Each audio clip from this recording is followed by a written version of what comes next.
Z občani sta se v parku družila predstavnica mlajše generacije novomeških pesnikov, ki je pred kratkim izdala svoj pesniški prvenec Kontemplacije, Nastja Vidmar, ter pisec spremne besede k njeni pesniški zbirki Andrej Detela.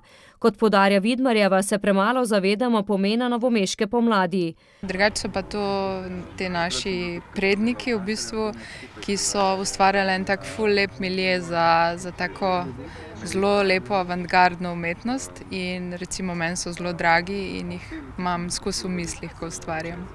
Vidmarjeva se sicer ukvarja tudi s slikanjem, fotografijo in glasbo.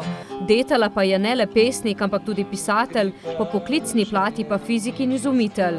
Sogovornika sta se spoznala na fakulteti. Nastja me povabila, da napišem spremno besedo in ko sem te njene pesmi bral, sem začutil, da je knjiga več kot vredna, da se potrudim in da dam vse od sebe, kar sem znal. Do novomeške pomladi ima Detela, kot pravi, poseben odnos. Ker je moja mama, pokojna mama, je bila soudeležena v tej novomeški pomladi. Poznala je vse ključne osebe tistega časa, ona je se rodila v Novem mestu. Občina in knjižnica kot koordinatorka projekta tako nadaljujeta dogodke v počastitev stoletnice novomeške pomladi.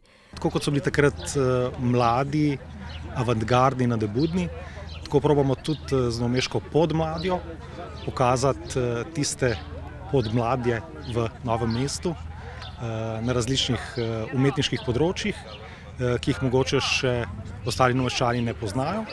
Na pogovorne večere bodo vabili vsak tretji četrtek v mesecu. Bodo pa v sklopu stoletnice v sodelovanju z Dolenjskim muzejem, Aptom in drugimi ustvarjalci pripravili nabor 30 dogodkov. Osrednja slovesnost bo 26. septembra.